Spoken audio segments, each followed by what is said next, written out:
Hey, it's your old pal Scott, and I'm not just putting this at the beginning because I said a slur 10 seconds into the regular podcast. Anyway, wanted to give a shout out to our pal Eric and his new podcast, The Complete ECW Story, available on iTunes or wherever you get your podcasts. If you guys could check it out as a favor to me, a favor to Drew, a favor to us, and a favor to Eric, who has brought you guys such movie reviews from us as Cuties and Lolita. So if that's not an endorsement, I don't know what is. But yeah, please check out his podcast. It's legitimately really good. I think if you like what we do, you'll like what he does. So yeah, here's a quick ad for it, and go listen to The Complete ECW Story. Thanks. Ever heard of a little wrestling company called ECW? Well, over at The Complete ECW Story, Eric and Tom are going back to the beginning and watching every single show until the end of the company. Just search for The Complete ECW Story on any podcast app and subscribe. And for early access to every show, as well as the after show, bonus shows, Discord access, and much more, join the Patreon and become a ring rat like me.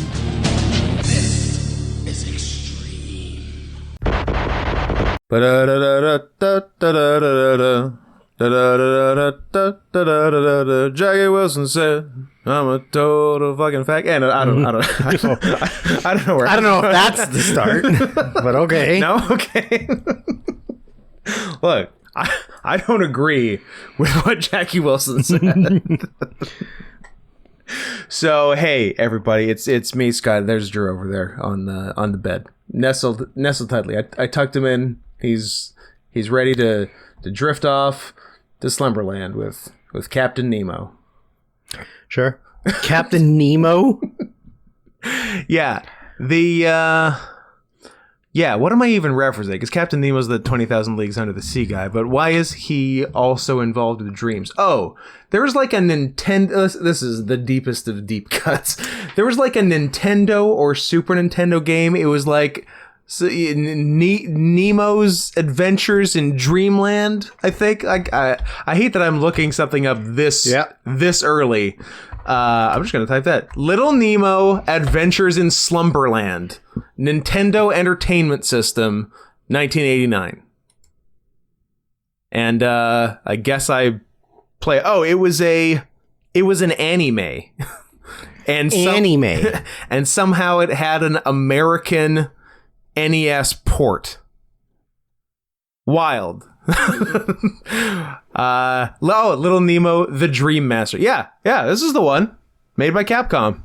All right. So that's where the fuck... So I guess it wasn't Captain Nemo. It's a Little Nemo. I guess it's his kid. Did he have a kid in the Jules Verne novel? I don't know. Hey, guys, in case you couldn't tell, this is a fuck around episode. This is not planned. This is not scripted. Well, it's scripted. We always script them. It's just the script is looser. Loose script. Yeah, we spend Saturday to Thursday every week rehearsing. Yeah. And then show day on Friday. And that's where I get to change tails. That's where you go to your show tail, obviously. So we look, we're recording 2 in a day. Shut up. We can't record. We can't record next week, which is for you last week. Oh, this is gonna get confusing. So we did two in a day, and then next week you get movies again. Don't even act like you care. What are you going to be mad? You still get the podcast. You still get me and Drew yelling and then kissing. That's the only thing you're here for. Oh, we talk about a movie. We don't talk a movie. Guess what? We're probably going to talk about some other movie anyway. So shut up, okay? Drew, your thoughts? Wow, you so fucking touched a nerve with you. Jesus Christ. Shut up. Oh, you shut up. It's fine. Look, I'm Scott. Did you know that? Did you know it? Hey, have you heard about this? Have you heard about this? Have you heard about me being Scott? I'm at not Scott Henson on Twitter, which is where you should not contact me. And the place where you should not contact Drew is at Sarian Softpaws on Twitter. Where should people Or contact Litterboxed. Or on Litterboxed. Should they contact you at your home address? What's the best way to get you? www.nevergetoveryou. That's where I can be contacted. What a good song. Here's a good one. Y'all know Prozac? Here's a good one. What's a good one? Sex makes children. If you're not ready for children, you're not ready for sex. Yes, this includes married couples. This is a take. Marriage makes children. If you're not ready for children, you're not ready for marriage. And Dan Savage replied with, gay sex doesn't make children, so you're always ready for gay sex. Damn, the loophole. Dan Savage coming in hard. He's not wrong. Okay, yeah, so I guess because I don't want children, so I'm not ready for straight sex. Exactly. But you're always ready. Damn, it's a good thing because I didn't know that until right now, so it's a good thing I was safely able to avoid straight sex all the years up to now. Yep. So that's good. That's an important bit of news. Whose take was that Savage was refuting? I don't know, some bitch. Just some bitch on the fucking internet? slut. Samantha D. Oh, from The Daily Show. Sure. I think that's Samantha B. That's Samantha B. She got her own show. She has her own show. Does she still have her own show? I think so. That's impressive. That's some years now. I've never watched a second of it because I think I've seen who would imagine an episode and it was okay. What's it called? The B Report? Yeah. It was Don't Trust the Bee in Apartment 2A. That's Drew. It's 23. 23. Show some fucking respect to Kristen Ritter. I won't, because she died on Breaking Bad season 1. 2. 3? I don't fucking care. Are you watching Better Call Saul? Yeah. I can't tell if that was sarcastic or not. Yeah, I definitely didn't just watch season 1 and then that's as far as I got. I see. I think you have another 4 seasons, and then the 6th and final is starting now. Oh, good for you. Good for me? Yeah, good for you. I don't want to take all of the credit for Better Call Saul season 6. But you should. But I will take a little bit. I will. I don't... Look, would it have happened without me? No. So, credit where it's due. The news is the name of the show you're listening to. AKA, this is really a more of the news episode than normal. Is this an Oops All News episode? This is an Oops All News episode. Okay, well, at least we have the title of the episode. No wrestling, no movies. But probably some wrestling and movies. How about some wrestling movies? Have you seen Netflix's The Main Event? Starring Babatunde and Otis Dozovich. Rick Boogs, Otis Dozovich. Rick Boogs, R.I.P. Handsome man in red singlet. Handsome homosexual in red singlet. Who's to say? Look, all I know is, okay, as per that bitch's tweet, he's ready for homosexual sex. Ready for gay and sex. not the other kind. But, yeah, R.I.P. Rick Boogs. Rick Boogs' leg, where his quad was too jacked. Too flexed. For his knee. Too flexed. So his leg fell off. When he lifted 2 full-grown men over his head. You know what? If you're going to go out, it's not a bad That is a good way to go out. Just being too jacked. Better eat some more garlic. Yeah. Oh, okay. If no one has tweeted that dumb motherfucker after he got hurt about, hey, how come the garlic didn't save you? Or like, oh, I guess he'll be back in a couple weeks after all the garlic. After all the garlic. Like, if no one's doing... Okay, first of all, I'm going to do that. Second of all, but if no one... Because it's been like a few weeks since WrestleMania. Yep. Yeah. An absolute failure on the part of the internet. If they haven't been mean to a guy who badly hurt his leg because they used to make dumb videos about eating raw garlic. That's a gigantic missed opportunity. Yeah. So... We'll be fixing that. Somebody's dropping the ball. On the wrestling tip, 7 days ago, I do believe. Whose tip? Your tip? Well, we'll see. 7 long days ago, it feels like it was only an hour. You reminded me to remind you that you wanted to go off about young David Benoit.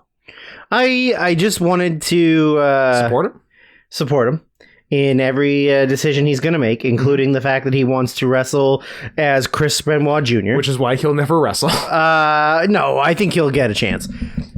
I don't like...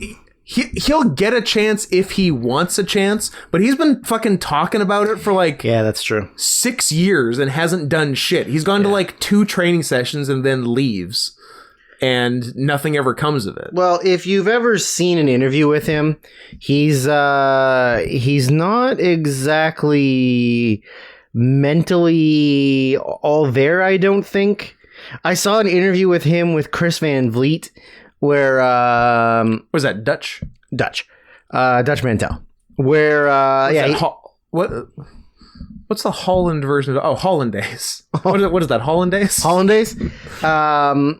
Where Van Vliet asked him about so you'd want to wrestle as Chris Benoit because his legal government name is David Christopher Benoit, so he could go by Chris Benoit, and it's not like anybody could stop him because it's his legal name. Well, I could go by Chris Benoit and nobody could stop me, but I shouldn't.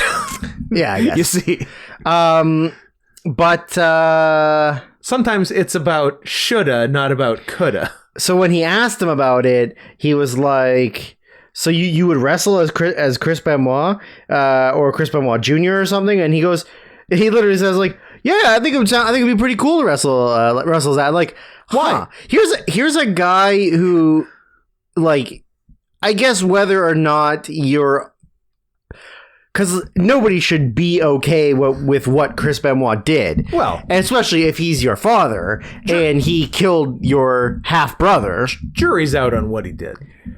Why? Because Kevin Sullivan did it? I mean, Kevin Sullivan's not off the hook. Okay. Did anyone see him do it?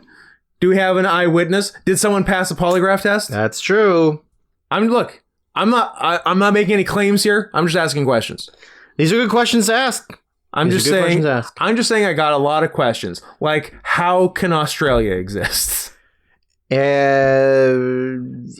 doesn't. It's only half there. How do we know there's an actual force of gravity and we're not just constantly moving upwards in space on a flat disk and being pushed down as a result? Prove it. I can't. I'm not a scientist. Exactly. But yeah, listening to him talk, it kind of made me realize that I don't think he's mentally all there, and maybe that's why he hasn't had a wrestling match, is because nobody feels safe with letting him be in the ring. That could be on the table. I don't know if he's always been mentally not there, or if his father committing a double murder-suicide kind of fucked him up forever, which is honestly allowable. Who's to say? Yeah. So, I don't know what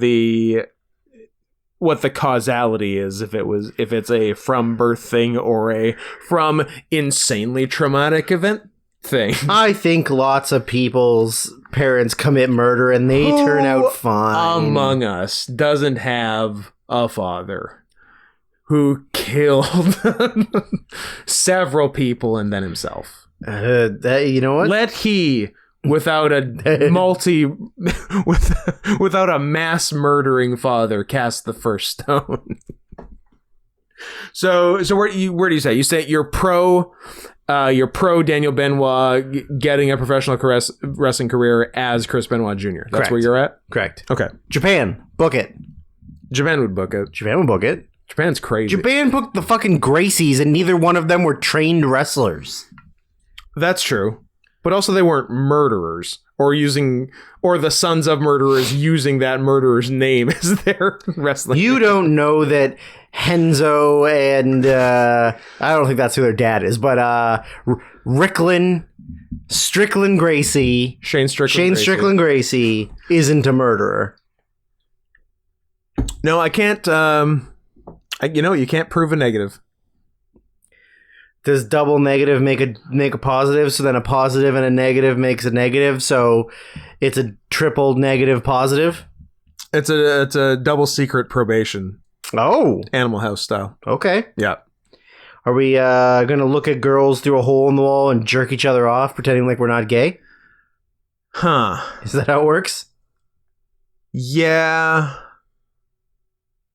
Yeah, let's do that. I had to think about it for a bit. I'm like, yeah, is that the best use of my... Yes, it is. That's the move. Well, here's the deal, ladies and gentlemen. I have today had a coffee and an energy drink. And now you're having a heart attack. No, I'm okay. Oh.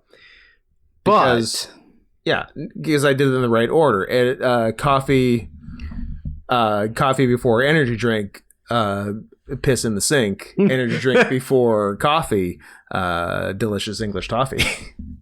You see. You nailed it. That's how you remember. So I'm okay, but I am really testing my limits here because I wanted to do an on-air product review of Coca-Cola with coffee, vanilla style. Vanilla style. I guess I should have said vanilla Coca-Cola with coffee, as that is the order in which the words appear, but I got hung up on the branding. So let's crack this fella. We were talking earlier, I believe Coca-Cola put out a coffee product some years ago, Coca-Cola Black, BLAQ, although I think the A had like a weird accent on it, so I always pronounce it Coca-Cola Blake. And also, now tell me, okay, Coca-Cola Blake Griffin? Blake Griffin, yep. Now, this is the part where where it makes me feel crazy. Yeah. Because I think Coca-Cola Black had some sort of tie-in with a Bill Cosby sponsorship. Oh. Is there any reality where that is actually true? I don't actually remember that. I'm going to type in Coca-Cola Blake Bill Cosby. Cola BLAQ. Oh, maybe it was BLAK. It is BLAK. Pardon me. Black Lives Clatter. Bill Cosby. Is there anything there? I mean, Cosby has done Coca-Cola ads. These ads look Cosby's also done Coke. End of statement. True. Yeah, all these pictures of Cosby with Coke, like he did Coke ads in the 80s, but this was like the 2000s. There's a picture of... You see... Rudy. Yeah, here's Coca-Cola Blake. But I might have imagined the Bill Cosby thing. Maybe he did old Coke ads for sure. There's lots of pictures of that, but I felt like he was involved in drugging and raping dozens of women, but also in the advertising for Coca-Cola Blake. But I can't find a lot. So that part could be classic Scott fever dream situation. Well, nobody ever said you were mentally capable. That's true. I've never been accused of such and never will be. So I remember getting that at the time. What's the time frame on that? What are we looking at for Coca-Cola Blake? 2006 to 2008. Good years. I remember getting it once and thinking it was gross. Okay. Although they're marketed differently, because that was marketed as a coffee-flavored cola. Yeah. This is Coca-Cola with coffee, which I don't know if that's better or worse, honestly. If, like, not knowing anything, I would probably rather try the coffee-flavored cola than just coffee in cola. But that's I don't know. Flavoring is really hit or miss. Flavoring is dicey. And actually, a lot of Coke flavoring sucks. Yeah, it does. Like, vanilla Coke sucks. Yeah. Raspberry Coke sucks. Depends on your raspberry.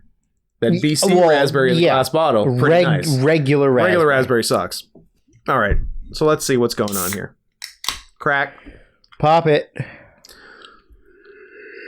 This has calories, right? They didn't trick Nope, me. it's 0 calories, 0 sugar.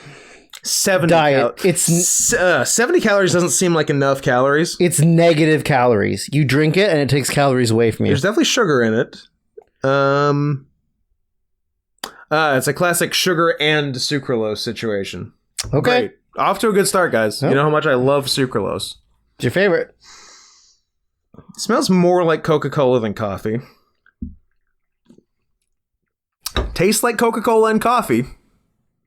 It's not bad. I was expecting the vanilla actually helps after me saying that vanilla Coke sucks. But I think just Coca-Cola and just coffee would not be great. Okay. But the vanilla kind of oddly ties it together. Here, you want to try? You want to get in on this shit? If I shit my pants on your bed, this is up to you. It's gonna give you a rotten tummy, but that's okay. Oh, It's weird. I don't like the smell. Like, of it. I'm not gonna sit here and tell you it's not weird, Drew.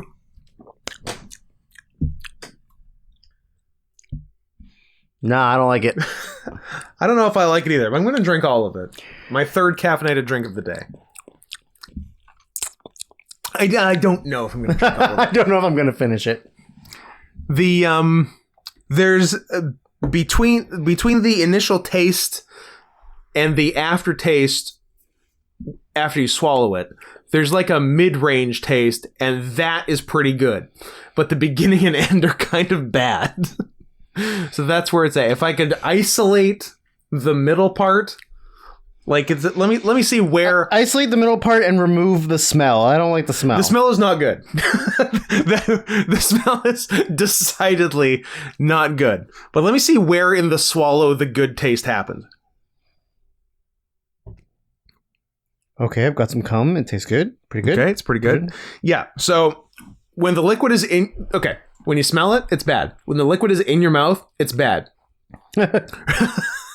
Right after you swallow, pretty good, and then the aftertaste is bad again. Okay. So 1 out of 4 ain't bad. So this is batting 250. This is a journeyman MLB player. Yeah. Consistent work. Yeah. You're not an all-star, Yeah.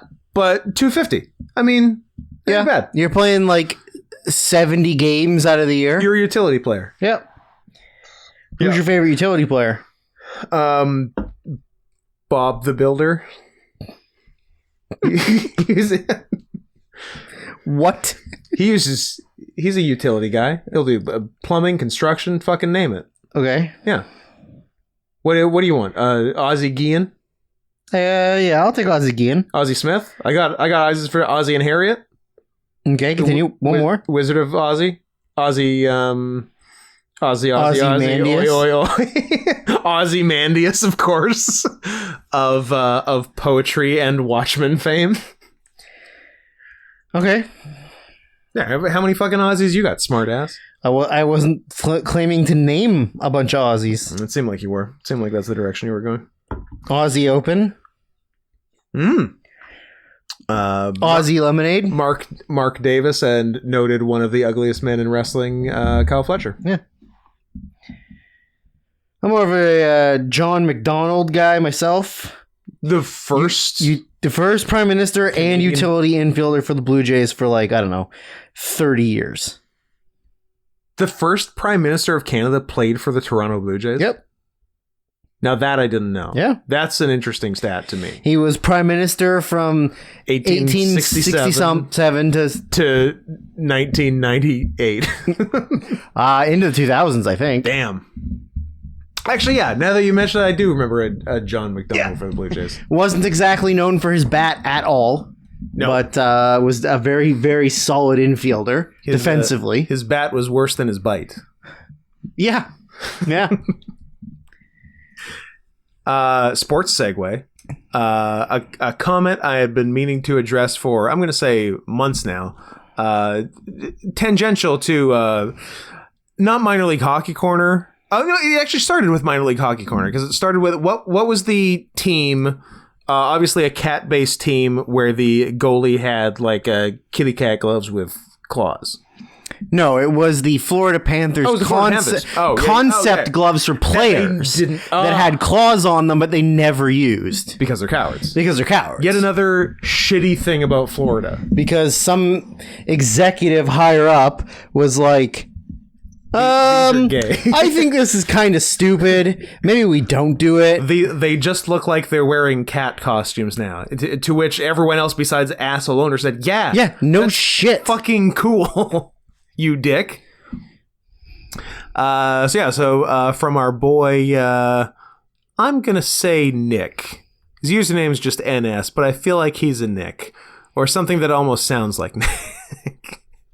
On the topic of the cat gloves for the sports teams that was discussed, it's not exactly the same, but in Illinois we have. Let's see how much I can dox Nick. Let's see how. Okay, so far we've placed him in Illinois. Let's see if we can get it down to a zip code.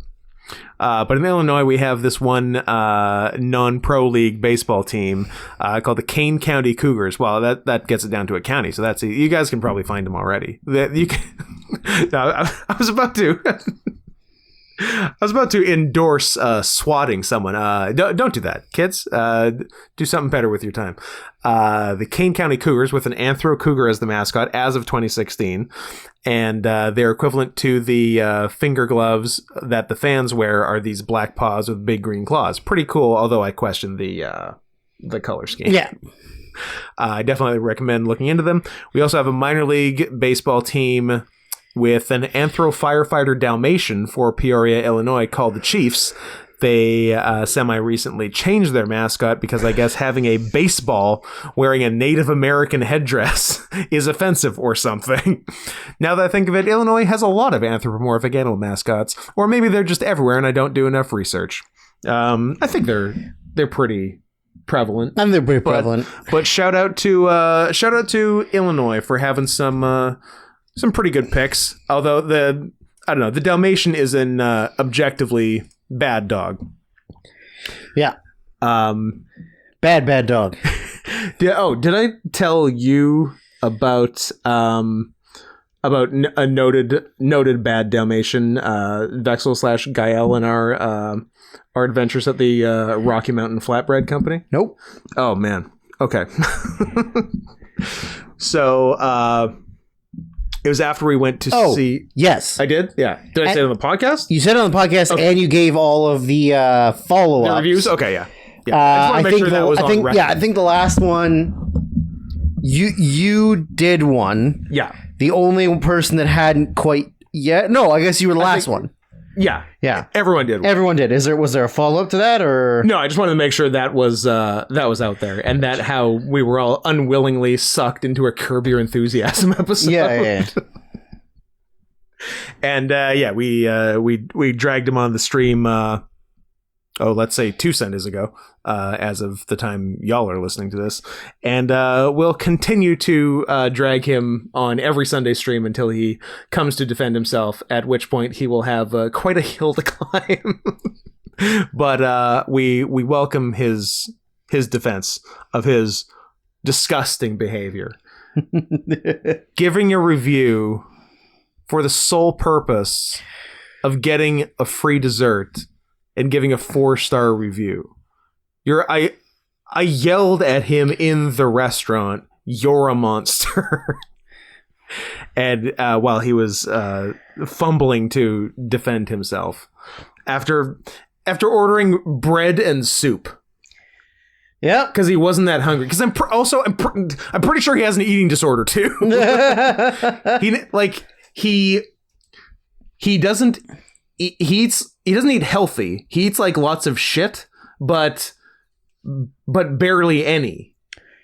Okay. He eats a tiny bit, of McDonald's every day. But he's gonna die. So I just want to get my licks in before he dies, because I'll feel bad talking about him like this once we lose him. But don't.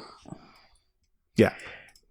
I don't think you should feel bad with anything you do when you're alive. Okay. I mean, I like that. I'm happy to abide by that. Yeah, I think you're fine. I'm going to have another suck of vanilla Coke with coffee. see how things have changed. No, I think it's if anything, it's getting. Oh, that middle taste is nice. I was gonna say, if anything, it's getting worse. But there's that one nice little part in the middle. 2 seconds of deliciousness. Yeah, just bookended by trash. Garbage. Delightful coffee vanilla taste. Garbage. I'm probably gonna finish this too, and then I'm probably gonna get kind of sick. Because I had too much caffeine today. None of that surprises me. I'm gonna get. Me too. What's your excuse? You had Chipotle? Yep, had Chipotle. I'm laying down on the bed.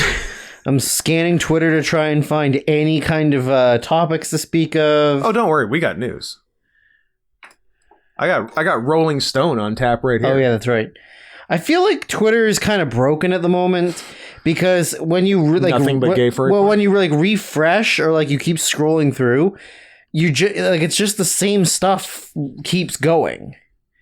Because it keeps giving you the you might like or follow topics. You might like gay porn. And so it just keeps putting the same thing in your feed all the time. Mm-hmm. It's like, we figured you out. We know what you like. Here's the 2 things. Enjoy them with our compliments, Jack Dorsey. Does Elon Musk own Twitter yet? Yeah, pretty much. Where are we at with that? Have they accepted his takeover bid? I don't know. Let's you know what? Let's go to the news. If I just type Elon Musk Twitter, I feel like that's not enough. It's just going to give me Elon Musk's Twitter. Elon Musk says he has $46.5 billion in financing ready to buy Twitter as of 1 day ago. So I guess it's still in the works. But that's not. I sure hope Elon Musk can take down big tech, which was someone's fucking take on it, and who should not be allowed to use the internet. Little up and coming upstart Elon Musk, I hope, can take down big bad tech. It is very funny the way he went about it, though, because he bought a 9% stake in it, and they're like, well, would you like to be on... You're now one of the majority shareholders. Would you like to be on the board of directors? No, thank you. Pause. I would like to commence a hostile takeover of Twitter. I want all of you out. I would like all of Twitter, please. I would like all of you gone, and that's all me. I don't like encouraging any of Elon Musk's behavior. I feel like in doing that, you're almost guaranteed to be on the wrong side of history. But I will say that particular one was kind of funny, so I will give him that. I'm a fair man if nothing else. Yep. But let's talk about this Rolling Stone article, which there it is. This is the verified Rolling Stone Twitter account, 6.3 million followers, following 441 people. Anyone cool? There's a bunch of fucking what do you know? Musicians. I can't believe that it has that many followers. Drew, everyone loves Rolling Stone. Uh-huh. I mean, you still don't act like you don't have a subscription. Yeah, but I'm one man. I'm not 9 million people. I guess that's true, but they're doing good. So they posted this on their public verified Twitter to their 6.3 million followers, plus any of the 873 retweets to non-followers or 851 quote tweets to non-followers. So this probably had some reach, probably to some children, I would imagine. They'd be in the mix here. Kids love Twitter. This much I know. The tweet being with a link to the article, which we'll delve into, but the text of the tweet itself is, "When do I get to see Mr. Wolf's cock?"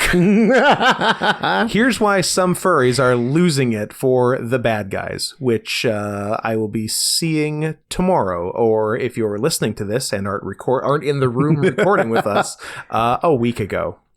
So we'll have a report from what I believe is going to be a triple feature tomorrow. Sick. Of the bad guys, the Northman, and that Nicolas Cage movie. The Unbearable Lightness of Being. Of the unbearable something of something immense talent. Yeah, that thing. I'll be seeing The Norseman tomorrow. You want to come with me? Nope. I don't like you. I see. Doing a podcast with you once a week is plenty. is like beyond insufferable. Oh, my internet stopped working. Yay! Podcast over. Let's bye.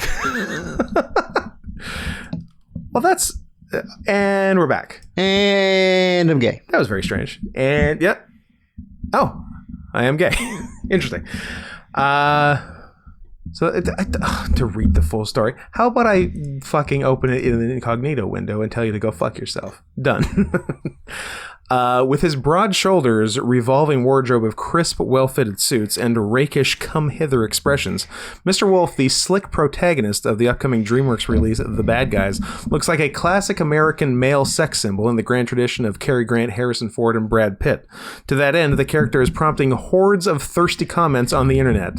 For example, Mr. Wolf isn't attracted to you or anyone else. He's in love with me, reads one representative tweet. Another is more to the point. When do I get to see Mr. Wolf from Bad Guys' cock in the movie? For those interested, there's plenty of fan art on Twitter where you can see just that. Yeah, just on Twitter. Yeah. Who voices Mr. Wolf? Sam Rockwell. Mm-hmm. Because Mr. Wolf is an actual wolf, albeit one voiced by reportedly human actor Sam Rockwell. Most of the people posting about Mr. Wolf are furries, a term used to describe those who enjoy dressing up as or drawing anthropomorphized animals, or not doing either of those but just jerking off to it. Despite the most popular conceptions about furries, not all people in the fandom harbor sexual attractions to anthropomorphized creatures, except but many of those currently thirsting after Mr. Wolf certainly do. Is this worth going further into? Oh, you know what? They dropped some references. The fandom is going wild for it right now. Cabber Seifert, a digital artist and fursuit maker, says of the bag. Okay, Drew, look, I need secondary research. Cabber with a K, K-A-B-B-E-R, Seifert, S-E-I-F-E-R-T. See if he makes good suits. I think what resonated in the fandom is the main character of Mr. Wolf. He's a suave guy with a fun art style that really appealed to the artists in the fandom. Almost immediately after the trailer dropped late last year, furries gravitated to the bad guys and to Rockwell's character in particular. On TikTok, the hashtag the bad guys hashtag has nearly 100 million views, with the top videos largely being thirsty fan edits of Rockwell's character.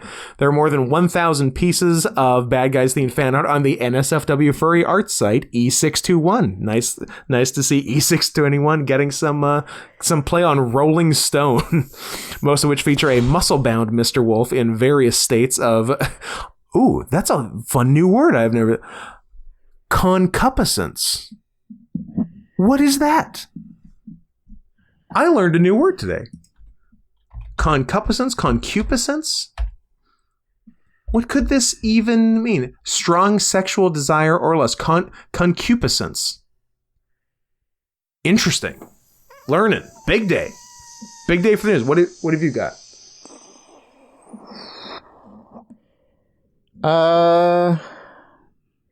Yeah, I don't know. The suits are fine. They're fine. They're not like... Nothing to get... I mean, they're good. They're not amazing. Yeah, it's fine. It's very, very competently made. There also appears to be a like drawings related as well connected to the page. Yeah, digital artist and fursuit maker. Yeah, I mean the digital art is fine. Good. It's pretty cool. All right, look, that's good. It also based in Oregon. And in drive away. Furlandia. Nice. I'm cool with that. That's the con there. Ah. Where was I don't know, kill yourself. 1,000 pieces of bad guys themed art on E621, most of which feature a muscle-bound Mr. Wolf in various states of concupiscence, or in compromising positions with Diane Foxington, a sultry power suit wearing fox played by Zazie Beetz, or Shark played by Craig Robinson. One tweet with more than 6,000 likes features an anthropomorphized wolf lustily sniffing Mr. Wolf's car seats. Furries on message boards like Fur Affinity. Oh, that's not right. It's not a message board. Dropping Fur Affinity. Look at you. Fur Affinity and E621 in the same paragraph. What the fuck is E61? E621. It's another Fur Affinity type. Started drawing comparisons between Wolf and Nick Wilde, the wily fox protagonist of Zootopia, voiced by Jason Bateman, who is prevalent in furry art and at cons. And nearly 10% of all tweets and replies to DreamWorks Bad Guys trailer included the word furry. Pretty good. Is this an example of one of the arts? Oh, I was expecting, I guess that's tame. Yeah, the one they would post on the actual Rolling Stone site wouldn't be as interesting as we'd want it to be. That's just basic ass fan art. I want to see the sniffing the car seat one. Anyway, it goes on for a while actually. Let's see, one more picture they posted. It's just fan art. Yeah, show me dick or show me nothing. Yeah. Find the good stuff yourself. You guys know you what you're degenerates. Doing. And in case you listen, I'm a furry. I know you guys have got it. Just show me how to get it. The classic looking for child porn on like illegal life hacks subreddit. Yep. Look, I know you have. I am looking for child pornography. Don't act like you don't know where the child pornography is. Tell me where the child pornography is, and nobody gets hurt. All right. All right. I wonder how many people are stupid enough to just like Google search like kitty porn or child porn and then just like get fucking caught. Are in jail the next day. I like that move. Yeah, you always want to search kitty porn, Kitty. Yeah, that's fine. In fact, encouraged. I'm gonna take a hard R. Okay. I'm gonna take a hard left if that's okay with you. Do you have anything more tangentially related to this than what I'm gonna say, which is unrelated? No, I don't. All right. I think we're far enough in the podcast that, well, first of all, that we've forgotten to put an ad break again. So I'll just stick it in earlier. So you've already heard it. You're welcome. Probably want to do it before 40 minutes in. But I do think we're far enough in the podcast that even if she was going to listen to it, she probably wouldn't listen to it this far. And I don't think she listens to it, period. It's time to talk about my aunt who said a thing that no one has ever said before. Okay, in the history of man? In the history of man. It was one of those, like, think of a sentence so crazy that no one's ever said it before in history. And she unwittingly did that. And this is, anyway, you're going to think people closer to the subject, well, certainly one of them has said it. No, I guarantee you that none of them have said it. She told me, she looked me in the goddamn eye at Easter dinner when they killed Christ. And when I say they, you fucking know who I'm talking about. She looked me in the eye at Easter dinner and said, the new gritty, dramatic reboot of Bel-Air on Peacock is so much better than the original Fresh Prince of Bel-Air. And I took a handful. I've got a decent sized hand. I can do 9 notes on a piano, thumb to pinky. I took a full hand of scalloped potatoes and threw it in her goddamn face. It's the craziest thing I've ever heard. Nobody thinks that. No, not a single person who works on that show. Not even Will Smith thinks that. Especially Will Smith. First of all, Fresh Prince is the only good thing he's ever done in his fucking life. Can we agree? Yeah, that's fair. I mean, I guess he did one cool thing in like, I don't know, like 6 weeks ago. Yeah. But yeah, he's done 2 cool things. That's an insane thing to say. Yeah. That's crazy. Yeah, nobody even likes it, right? Let alone is comparing it favorably. No. to Fresh Prince. I've not everyone thinks heard- it's fucking stupid. I have not heard a single positive thing about it. No, it's ridiculous. But maybe it's made for old ladies. Maybe. Although, isn't it quite dark? There's not a lot of Uncle Toms. I mean, the original had, I don't know, what, 5 Uncle Toms in it? It was one. The Fresh Prince of Uncle Tom Bel-Air. It was one of the highest Uncle Tom per capita shows. Yeah, because I mean, like, on television. Uncle Phil was pretty Uncle Tommy, and Jeffrey's super Uncle Tom. Carlton is the epitome of Uncle Tom, boy. and Will is also Uncle Tom. Yeah. So I guess like the only male character is Jazz. Jazz and Will's biological father. Yeah, well, his dad's the most black. Why? Why is that, Drew? Well, because his son didn't play a white person sport. He was shooting some people. That's not a white person sport, Scott. He's not playing tennis or golf. Dirk Nowitzki. Okay. Steve Kerr. Okay. Larry Bird. Steve Nash. The entire Boston Celtics, 1960 to present, except Kevin Garnett. Sure. And Paul Pierce. Obviously Paul Pierce. But the rest are white. But Are you calling Paul Pierce white? No, he's the other. Oh, the other. Sorry, I said Paul Pierce, best white player on the Boston Celtics. Paul Pierce is a fat Uncle Tom, too. He got real fat, and he's a total Uncle Tom. Is he? Yeah. I thought he was hard. No. He's like a total pussy coward who like rats on people and whines and complains about everything. This gets back to Paul Pierce. The Good. opinions. No, you know what? Fuck him. Fuck Paul Pierce. The opinions of Drew as they pertain to Paul Pierce You fat pockmarked fucker. do not reflect the opinions of the podcast. You're on your own on that. I'm gonna look. While Drew was saying all that, I was just drinking some vanilla Coke with coffee. Maybe I'm just still bitter that Garnett left the Wolves and won a championship. Well, you with Paul Pierce. thought he was gonna win it with the Wolves? Nope. But I didn't want him to win one with the Celtics. Can we talk about your jacket for like half an hour? If you want. I love it. It's pretty spectacular and it's very comfy. Describe it in detail. I kind of want to use... It's a hoodie. Is it? It's a pullover hoodie.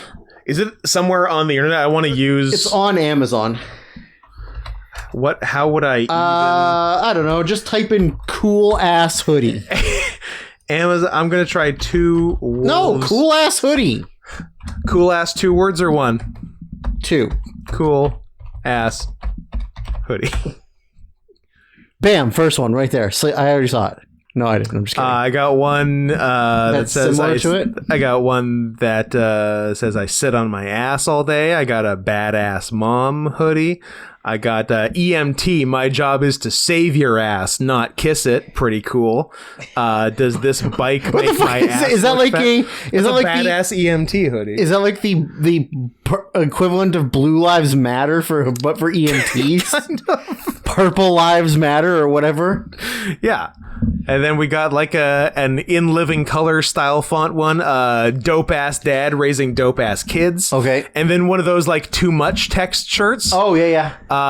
When Santa squeezes his fat white ass down that chimney tonight, he's gonna find the jolliest bunch of assholes this side of the nut house. I am going to buy this right fucking now. This is the stupidest shirt I've ever seen in my life. From Craig, the title. If anyone wants to look up this hoodie on Amazon, Crazy Dog T-shirts, jolliest bunch of a-holes hoodie, funny, Merry Christmas, sarcastic saying, cool. Wow. Then you get some cool anime ones. That's sort of anime all the way down, and then just a butt. Drew, look at his butt. Ooh. Hello. All right, fine. Just type in like 2 wolf hoodie or something. Yeah, I'm trying 2 wolves hoodie. It's that pretty was close. It's pretty similar to the first one too. Is it? Right? Yep. That's There. one. There, we've got our thumbnail. Oh, they make a million ones. Now, could you have gotten a cooler one from the same? There's one of the British short hair kitty cat. Nope. And I don't know, a planet exploding. Yeah, I don't like those kind of cats. Cheshire cat. Scary Cheshire cat. Some sort of Ace of Spades bullshit. Some sort of unicorn llama. Just a white wolf, right kind of wolf. Paint cum. Ooh, the Grim Reaper holding up an Ace of Spades, saying "Game over." Where's the 8? Nah, just an ace, no eights. Does he have a gun? Yeah, no, he also has a shotgun. Pretty cool. Great, and an hourglass chain. This one's pretty cool. Credit where it's due. This one's not bad. There's a different tool. Scott, nobody on the entire planet has ever worn that hoodie that isn't Mexican. I didn't want to say it. But it's true. Only fucking Mexicans would wear that hoodie. Yeah. We got a bunch of birdies. That one's cool. Trees.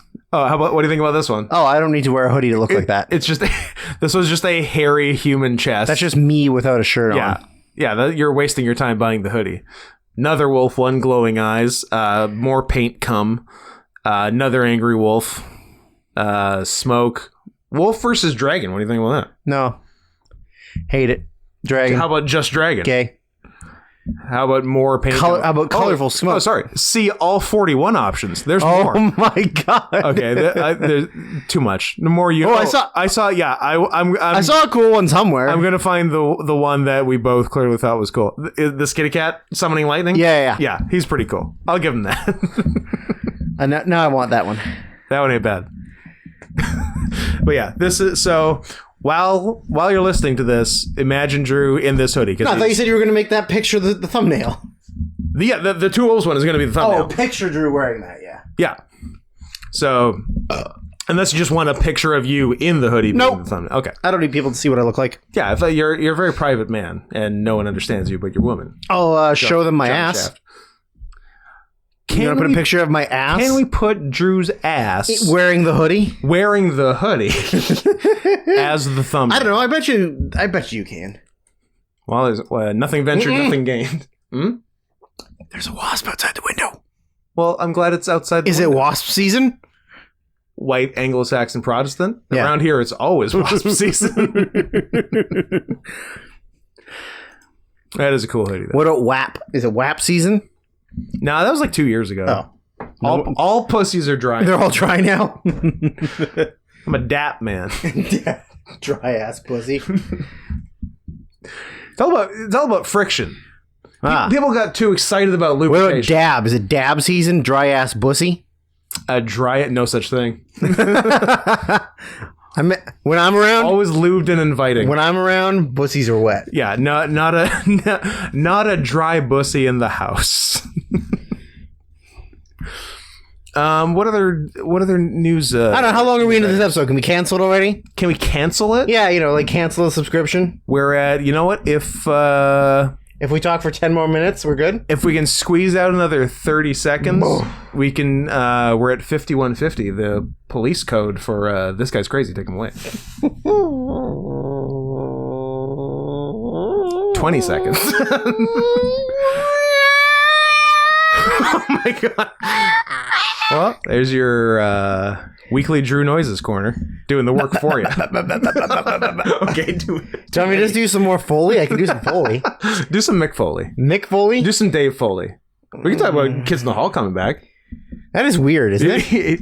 They all look awful. Oh yeah, they're all each one of them looks like they're melting in a different way. Yeah, and each one looks worse than the previous one.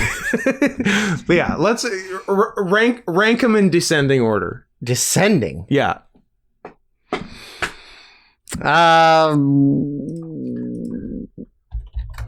Michael McKinnon. That is not a Kid in the Hall. We got a Mark McKinney. Mark McKinney. One season SNLer Mark McKinney. Really? Yeah. Like during the bad years? Like was he on the same season as Robert Downey Jr.? And Charles Rocket? And that's R.I.P. Yeah, was he... I actually don't know if it might have been post Kids in the Hall. It might have been 90s. Weird. Let me see. You know what? I'll tell you all about it. Mark McKinney, Canadian actor, rapist. Really? Oh, What? No. That might be. Do not besmirch that might name. be inaccurate. Saturday Night Live, pre-Kids in the Hall. Oh, it's with some crossover. What? Well, I don't know. 21 episodes over 5 years, which is not a lot. So he was probably like a featured player. 85 to 90. Oh, no. Oh, take it. You know what? Strike it from the record. Can we start again? We're starting again. No. But okay. Oh. 1985 to 1990 on SNL, he did various voices. Oh. So like an ambiguously gay duo type situation? Yeah, only whatever was going on in, I don't know if they were around yet in the late 80s. They weren't. For 21 random episodes. Then he did Kids in the Hall, 1988 to 1995. Then an actual cast member on SNL, 95 to 97. 48 episodes, 2 full seasons. Find me one skit of him and we'll watch all it those after famous the podcast. Mark McKinney I don't know, SNL just skits? find me one skit and we'll watch it after we record. Maybe he does Chicken Lady. Okay. He doesn't. Oh. I couldn't tell you a single thing he did on SNL. And those were like watchable. Well, were those watchable years of SNL? Those were like right or is that before. right when everyone left? Right before it got... No, yeah. Because like 95, are people still there? I get Norm is maybe still there, but I feel like that's kind of maybe the last year for like, you know, like Sandler, Farley, Spade. Chris Rock's already gone, I think. Yeah, it's right before Chris Kattan and Will Ferrell. Before that, and before the Ferrell Molly crop. Shannon. Yeah. And my boy Timmy Meadows. Yeah, Meadows is probably there. Meadows started earlier than you think. Yeah, that's true. He was around for a long time. He was actually with the good 90s crop. Yes, Yeah. that's right. Man, I love Tim Meadows.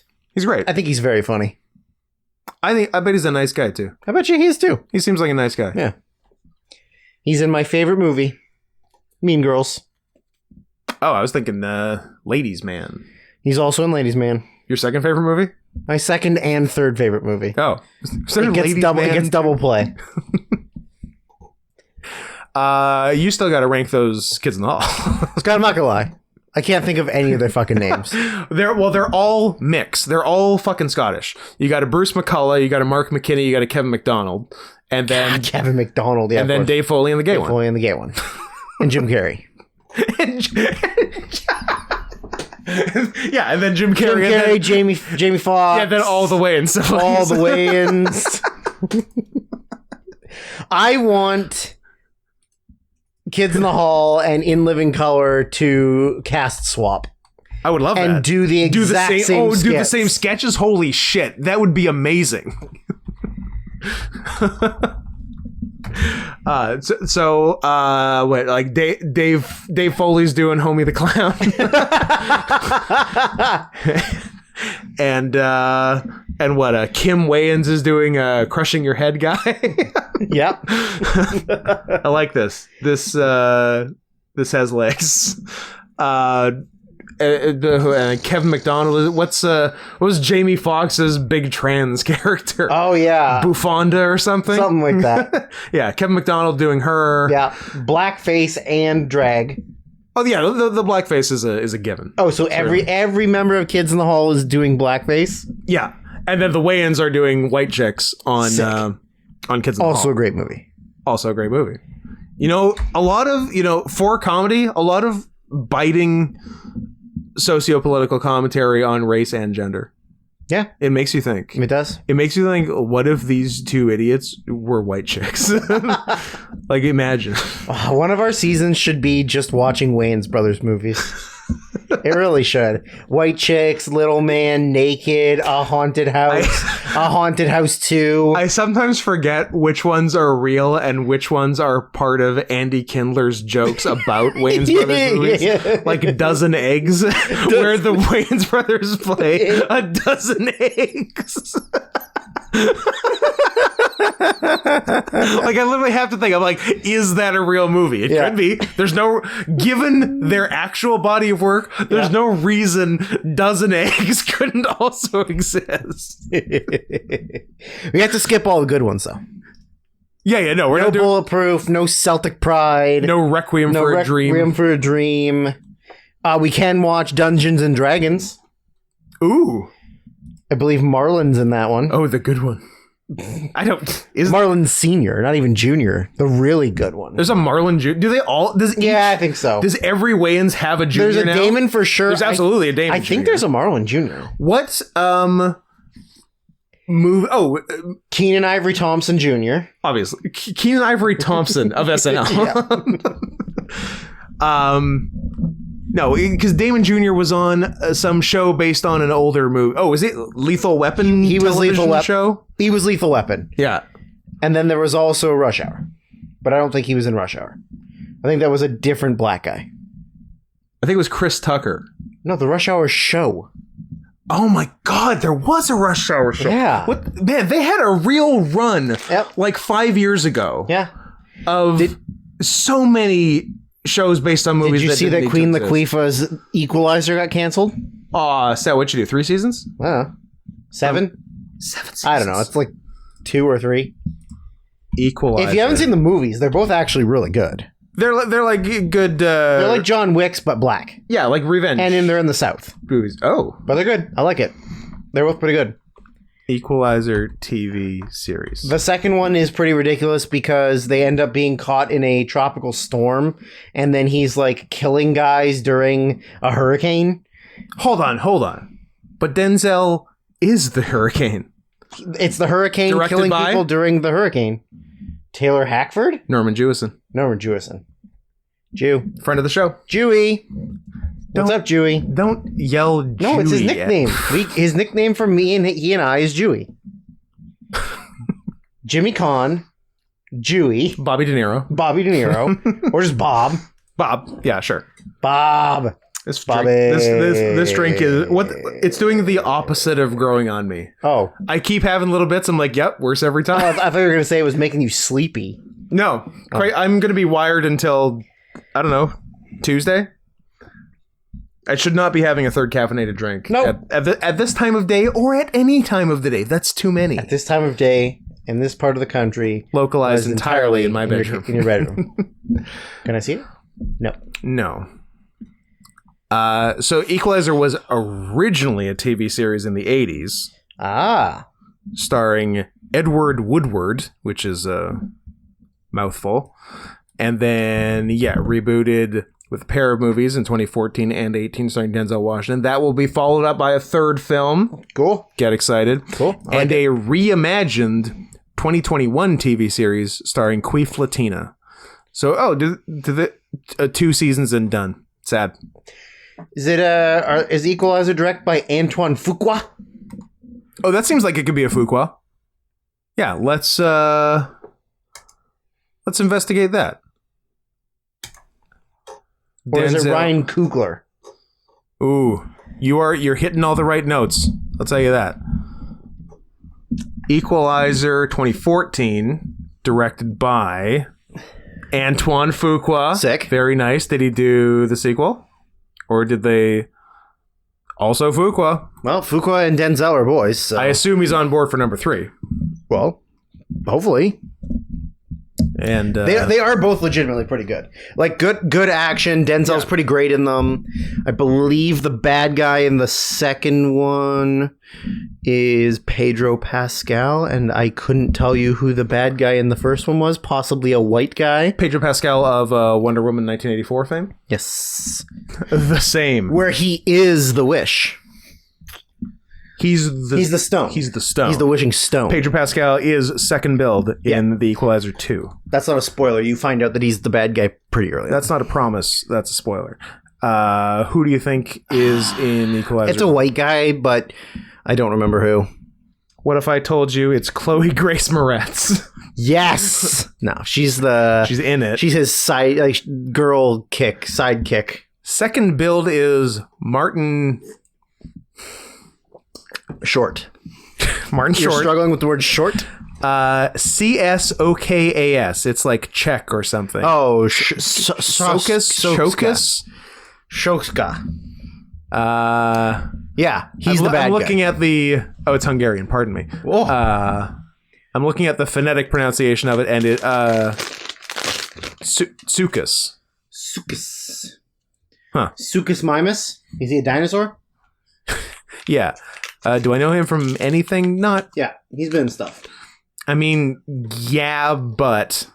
Is he the bad guy in one of the Bourne movies? He is. He is Jarda in the Bourne Supremacy. Right. Did you look at that? I guess he's a Lord of the Ring as well. Okay. Just in the first and third. Didn't make the cut for Two Towers. He's Lord Celeborn. Couldn't tell you.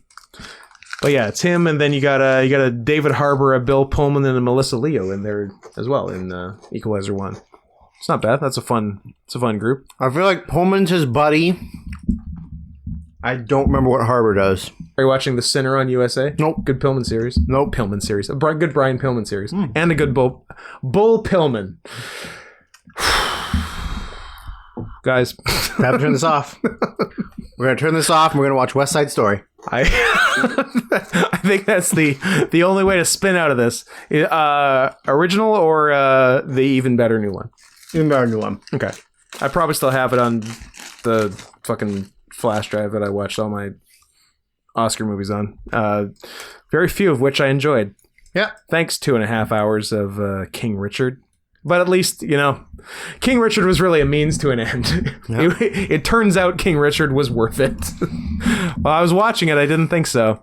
And if you had told me while I was watching this that, hey, in the 30 minutes leading up to the announcement of the Best Actor winner, you were going to be rooting so fucking hard for Will Smith, you won't believe it. I love that he didn't apologize in his speech to Chris Rock. No. To everyone else. Kind of doubled down on it, in fact. He's like, I'm doing what Richard would do in defending my family. And then also, actual Richard issued a statement like the next day, he's like, I wouldn't have done that. I'm crazy, but I wouldn't have done that. Also, Richard Williams doesn't talk like Will Smith talks in King Richard. Couldn't tell you. I haven't seen it and I won't see it. Like is he talking blacker or is he talking Tom-like? Blacker, but not in the way you think. He's not talking street. I serve my time. You come and take my nickel. He's talking black, but like 1800s black. Oh, like it's a real Django Unchained situation. Yeah, like Huck Finn's friend. He's talking N-word Jim. He's talking like it. Like it is a crazy accent choice. Okay, and not the one of the person he is portraying. Okay. It's insane. So is it, and he won an Oscar for so it's like Concussion, where he's way more African, where than he's he needs doing to be? a different voice than the person that the real life person is about. Yeah, it's that. Yeah. Look, it didn't pan out the first time. Well, I guess it panned out in that with Concussion that his wife ruined the Oscars forever. Yeah, because he didn't get nominated for it, and then he did the same thing again with choose a dumb accent that isn't the same as the accent of the real life person you're portraying, and this time he won the Oscar, and the Oscars are also still ruined forever, and actually getting worse with the new fucking diversity fucking requirements. Oh, I don't care anymore. I can't wait. Scott, what if you and I lean really heavily into the Golden Globes? Like, what if we choose Globes over Oscars? We become Globes guys? Yeah. Ooh, I would. Is that a good play? I wouldn't mind being a Globes guy. Yeah. You know what? I've always been a fan of the Hollywood Foreign Press. Yeah. And how they're extremely easy to buy. just extremely. Emily and mostly white and old. Mostly white and old. Emily in Paris got so many Golden Globe nominations because they flew the Hollywood Foreign Press to Paris. What's Emily? Some dumb fucking Netflix show. Oh, okay. Where the Eiffel Tower is pink in the poster for it. That's all I know. Oh. Fancy. That's literally all I know about it. But it's very funny because from all reports, it's a bad, dumb show and got just like nominated in every Golden Globe TV category because they just bought the Hollywood Foreign Press presence. I don't know, because like the Hollywood Foreign Press, it's like 30 guys. Yeah, it's 30 old white guys. Yeah, it's great. It's perfect. The system works. But yeah, I think one, we become Globes guys, and two, we make an all-white cast and crew movie that is the best movie that's ever been made. With only men. We're going to remake Glengarry Glen Ross? Oh my God. We make an even better Glengarry Glen Ross. Yeah. Everyone knows it should win the Oscar, but it can't anymore. And that's why straight white men are the most persecuted people on the planet. Prove me wrong. I can't. Is that the note to end on? Yeah. Well, this has been the Oops All News edition. We got all the news out. Did we miss any news? No. We got a Rolling Stone. David Benoit. We got David Benoit. We got Jim Carrey's Our Favorite Kid in the Hall. I think that's all the important stuff. So we're coming back next week with 1974's Rollerball. Should we watch both Rollerballs and compare? I don't want to watch Cool J Rollerball. I avoided it. You know who's in it? Both Slipknot and Paul Heyman. Really? Paul Heyman's the commentator who's like sits in the commentary booth and commentates the Rollerball. No, you're trying to... And I believe there's one point in the trailer while Drowning Pool's Bodies are playing. Oh my God. That he just yells, "This is Rollerball!" You're tempting me so hard. And Slipknot does a live concert during Rollerball. I don't want to do it. Paul Heyman as sports announcer. And the Russian bear Oleg Taktarov is in it? Oleg Taktarov's in it, yeah. Holy shit. Chris Klein, Jean Reno, LL Cool J, Rebecca Romaine, not Stamos, Naveen Andrews of Lost. Of Lost fame. Interesting. How long is it? It's 3.5 hours. Sounds right. 98 minutes. We could do both, Scott. Damn, it lops off half an hour from the original. Yeah. The original's 129. Yeah, we could do both. Whose fucking idea was it to do an over 2-hour movie? Norman Jewison. You know what? It was Norman Jewison. We got him. Shit. Okay. Who's it directed by? New Rollerball? Yeah. Antoine Fuqua? You're not going to believe it. Also Norman Jewison. That'd be wild. John McTiernan, who has not directed a lot of movies, but he has directed movies you've heard of. Predator. Regular Predator. Original Predator? Predator 1. Wow. The OG. Die Hard 1. Wow. Hunt for Red October. Russian Scotsman. Yeah. Medicine Man. Yep. Sean Connery. Oh, more Connery. In the Jungle. And Lorraine Bracco. Okay. That's not a bad movie, actually. All right. Last Action Hero. Yeah. Die Hard with a Vengeance. So skipped number 2. Maybe they didn't invite him back, and then they realized, we should invite him back. Oh, and you're not going to believe this. Norman Jewison remake, The Thomas Crown Affair. Huh. John McTierney, Norman Jewison. He's a Jew boy. But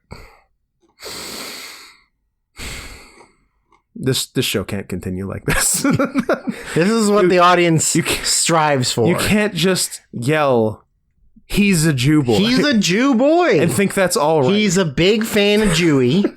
He's a Jew boy. You're gonna like You're gonna like the one he did the same year as the Thomas Crown Affair, 1999. Is it something I really like? It is a movie that you and Kelly even more so than you. 13th Warrior. The 13th Warrior. Goddamn right. One of the biggest money losers of all time. Then 2000. Antonio Banderas sits around a fire with a bunch of Norsemen and learns their language in 3 minutes. And there is one really cool shot in that movie that I think does not get appreciated, is that the Norsemen are terrified of this like fire dragon that comes out of the woods. Mm-hmm. But what it is it's not a dragon. It's just like a bunch of like wild men who all live in the woods, but what it is they're doing like a Chinese dragon thing, and it's a bunch of guys. But like it's just them carrying torches, but in the distance on the mountain you can see like the fire pattern of them walking, and it's very cool. They're doing a Chinese. But how much did that movie lose? Like $300 million with inflation? Oh yeah, with inflation, it's astronomical. But even then, like it still lost like $120 million. Yeah, like at least a loss of 70 to 130 million. Then, so with inflation, we're talking like $32 billion. Yeah, like the GDP of Africa and South America put together. Yeah. But I still love it.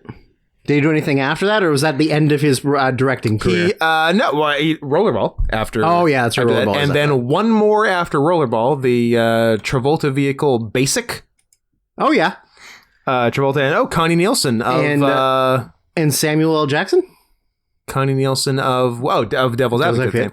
And Sam Jackson, of course. Giovanni Ribisi. Yeah. Tay Diggs. That's a good one. Yeah. Dash Mihawk of Ray Donovan fame. And last season of Law and Order Organized Crime. There you go.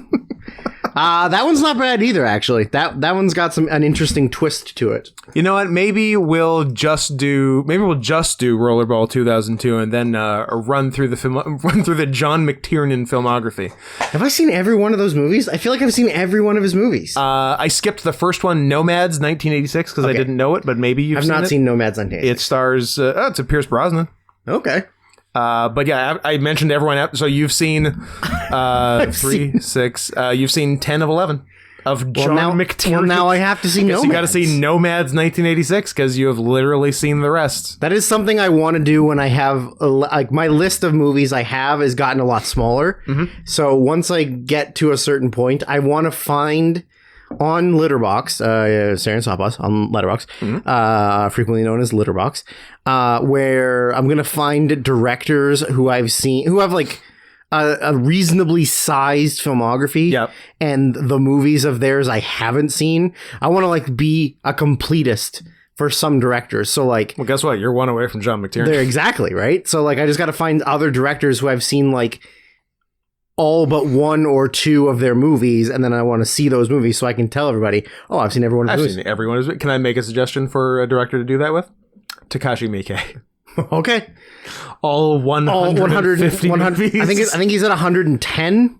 That's good numbers. And I've probably seen 7 or 8. And they're good. Most are good. Not all, but most are good. Oh, Takeshi. 111 directing credits. Yeah, probably not all those are movies. A few of those are probably TV, but not that many of them. Like, let's say 10. Let's say 30. Yeah, that's still 81 movies to watch. Have we watched his most recent, The Mole Song Final, all caps? I'm gonna assume it's it's a live action anime. It looks like one of his many live action animes. Trilogy about a cop who goes undercover and becomes a fully fledged yakuza. Ah, well, that's one for them. Where's the one for him? Which is the one? Has he had a one for him since First Love? No. Probably not. No, I don't think so. I think the other 2 are that he's done since then. He's done 2, right? He's done 4. Oh, since First Love. I think all of them were for them, not for him. I'm guessing Secret Ex-Heroine Phantom Mirage is, and also judging by the poster, looks like a one for them. And probably also Gekijo ban Porisu ex senshi rapo patorina kaito kara no chosen rabu de papato taiho seo is probably also a it's another one for them. It just looks like a fucking that poster is insane. J-pop group. How the fuck is that directed by the guy who did Audition, the guy who Ichi did the Killer, Audition, 13 Assassins, and he also directed that. Yeah, that's right. 4 girls on a pink background with like a cake. I will say it was fun to say the title of that, so I got something out of it. But you got to get on your McTiernan tip. I'm almost there. Yeah, he just sort of wrapped up his career after Basic, even though he's alive today and has done literally 0 things in 20 years. Maybe he's got a different job. Perhaps it's because he, in 2003, so the same year that Basic came out, for the previous year's Rollerball, he won 2 awards. The good ones?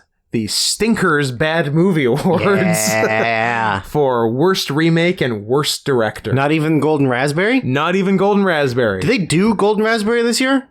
That's a good question. I don't think I heard anything about it. Let's check in on the Razzies. The Razzies. Where are we at? Okay. That's an interesting thing to come Is something crossed off? Yes, it is. Did it get rescinded? Yes. Aw. Okay, that's what I want to come back to. Just give me the fucking categories. There's a special category. Was there a 2021? Let's have a look. There was 42nd Golden Raspberry. Oh, we've seen at least one nomination.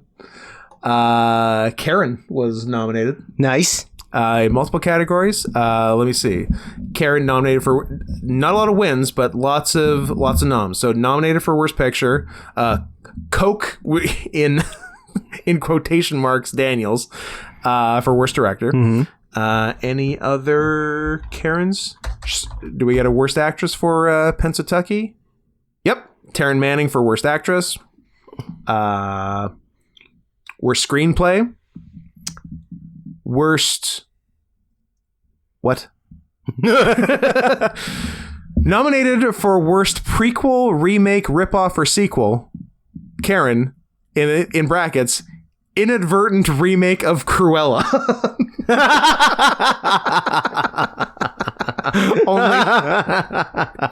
only with black people instead of Dalmatians. But I thought Cruella was inadvertently a ripoff of Joker. It was also. Yeah, they actually, yeah. Girl Joker. Cruella, yeah. Should we see that fucking woman in the window? Because everyone was really shitting on that. Woman in the Window. Is that Amy Adams? Yeah. Yes. I saw it. Really, really bad, right? Yeah, it was horrible. Yeah. But you should definitely watch it. It's bad. Yeah, it sounded funny. Like lots of name actors. Oh, tons of name actors. Directed by, dare I say, Oscar winner Joe Wright. Oscar winner Joe Wright. Yeah. That's Yep. That's very funny. He's bad at directing now. He really peaked after. I like Anna Karenina, but everything after Anna Karenina was bad. Pan. That's a bad. good one. I don't know. People. Is it like steampunk Pan? Kinda. Like vaguely steampunk. It might be a little bit steampunky. Yeah, and it's, I remember that getting shit on. Bald cap, Hugh Jackman. Yeah, Darkest Hour, that got some. Yeah, that was whatever acclaim, and then Woman in the Window, and Cyrano got some fucking noms for shit, right? Did it? I don't know. I didn't see it. Is it Cyrano de Bergerac, or is it just called that and it's not actually that? It's Cyrano. It's Peter Dinklage, Cyrano de Bergerac, but also a musical, I think. Why isn't his nose big? Because he's small instead of his nose being big. Oh, that's the gimmick? That's the gimmick. That's literally the gimmick. You can't have a big nose and be an LP? Yeah, and Cyrano's like proxy is like a handsome black man. Sick. Yeah. Is it so Peter Dinklage just fucks a hot reggae girl. Sean John Paul? It's Sean John Paul. Who's this guy? Haley Bennett is Roxanne. Kelvin Harrison Jr. Kelvin Harris? The DJ. As Christian de Nouviette. Yeah, He looks like Exhibit. Is he Exhibit? I think it's Exhibit. Yeah, so I should see one of them. Yeah, so Golden Raspberry. What else? What was Best Picture nominees? So your nominees are your Karen, your Space Jam: A New Legacy, your Woman in the Window, your Infinite. What was Infinite? Oh, Mark Wahlberg and Chiwetel Ejiofor that no one saw. On a Paramount Plus original. Yeah, no one saw it. Very good. Film was digitally released on Paramount Plus following delays from its original August 2020 theatrical release due to the COVID-19 pandemic. Marky Mark, baby. And it's like... Some comparing it unfavorably with The Matrix. Oh, I was going to say, it's kind of like Matrix and... like Highlander, I guess, or something. Interesting. That it's like immortal over the course of lots of times or something. Okay, so Chiwetel Ejiofor plays Bathurst. Yeah. 2020. Okay. Bathurst 1985 is played by Rupert Friend. Sick. How? How does Rupert Friend? He got opposite fucking his pigment. He got grew back. revitiligo? His pigment grew back. Quinn from Homeland. They look close enough. Became Chiwetel Ejiofor. Yep. Okay. He got black. Jason Mantzoukas is in it. He got the surgery. Yeah, good for him. I bet you he's bad in it too. What one? Yeah. Diana the Musical. I've never even heard of it. Neither have I. This is very exciting. Okay, so there is an actual stage musical. And then wait, did they just film reception? The Netflix presentation, I guess they just filmed the stage play. Okay. Hamilton style. Cool. And it's worse than Hamilton. Cool. Who's in it? Nobody? Yeah. I think casting. Yeah. No, like it's just like the actual stage performers. The person who plays the titular Diana does not have a Wikipedia entry. Yeah, that sounds like it's a good idea. Gina DeWall. Erin Davey plays Camilla Parker Bowles. Sure. Yeah, this is weird. We should maybe watch. Did they also cast somebody who's not ugly enough to be Prince Charles as Prince Charles? Ooh, great like question. Like they did in Spencer. Who's Chuck? Well, I would click his name on Wikipedia, except I can't because Ro Hartramp does not have a Wikipedia entry. But it's not to say he can't be Googled.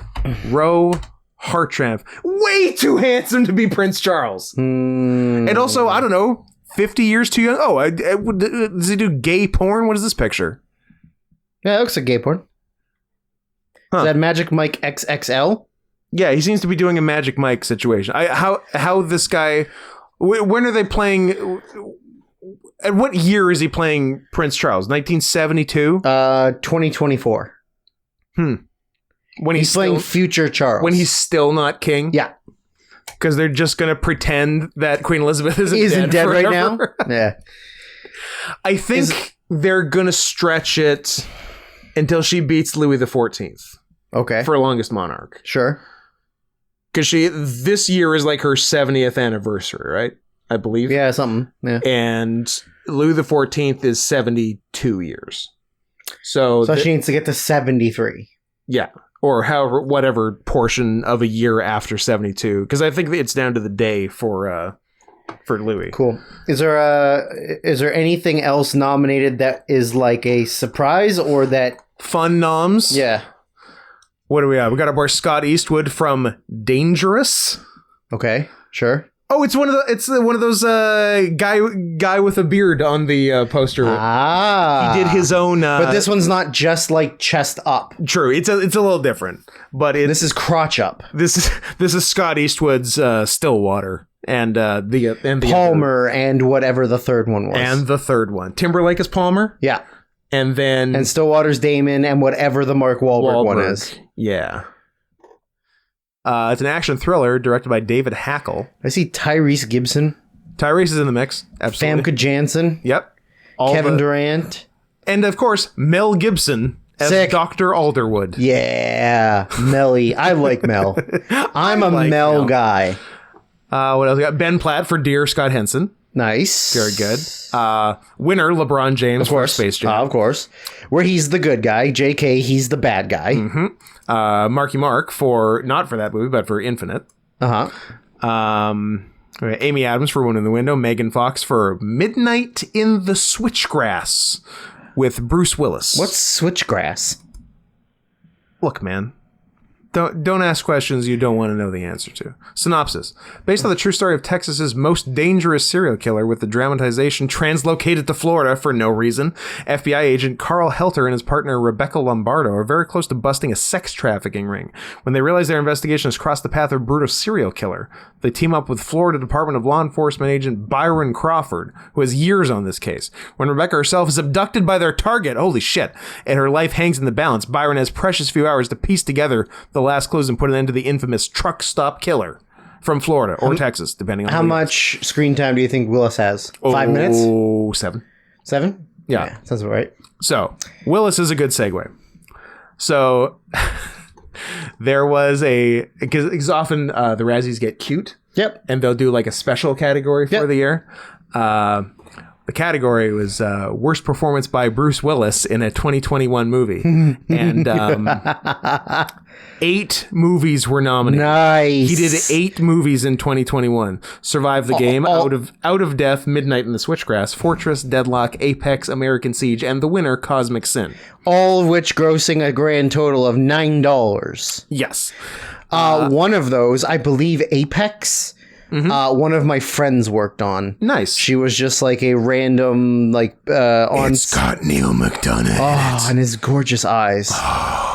Don't stare too long, Scott. It's like Medusa. I know. I was transfixed. I think she was like an on-set dresser or something, which is like a production design thing.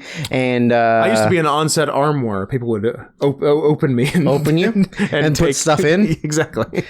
And I think she wasn't allowed to talk about it, but she alluded to a lot of diva-esque demands and activities going on. And so did it say why they're rescinded? Because they felt bad for Bruce Willis getting brain damage? Exactly what it is. So yeah, so this whole category is crossed out on Wikipedia with the note, there's all kinds of... criticisms? Interesting. Okay, I guess I got to read the whole thing.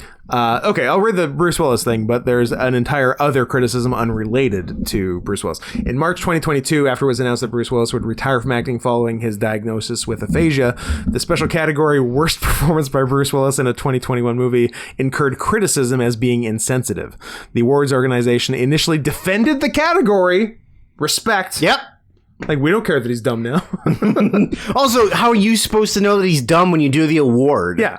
But later announced they would rescind the category and its nominations, saying if someone's medical condition is a factor in their decision-making and or their performance, we acknowledge that it is not appropriate to give them a Razzie. I want to see the footnote where they defend the category. Razzie Awards defend adding category for worst Bruce Willis performance. Anything fun there? Not that much, but to the other criticism, prior to the ceremony, the Razzies were heavily criticized for overlooking. Oh, just that they forgot some things. He's All That was unfairly snubbed from the Razzies, as was Thunder Force. Oh, Thunder Force. Octavia Spencer and Melissa McCarthy? How did nobody tell me about this? In a superhero movie. You haven't seen it? No. Oh, Scott, it's horrible. It's directed by Ben Falcone, right? Her husband? It is? It's awful. Did you watch it? It's on Netflix. No, don't. No. Oh, yeah. No. Don't act like that's an okay reason for you to have sat down and watched the 106-minute movie Thunder Force. Yeah. Oh, it's on Netflix. No, that's not an excuse. It looks stupid. And I wanted to see a stupid movie. You look stupid. What if I told you that... Drew, you better blow my mind right now, all right? What if I told you that noted voice of Nick Fox... Justine Bateman's brother? Okay. He plays a guy. Have you still forgotten his name despite me saying... Jason Bateman. Okay. Hey, what if I told you that Jason Bateman... Nick Wilde.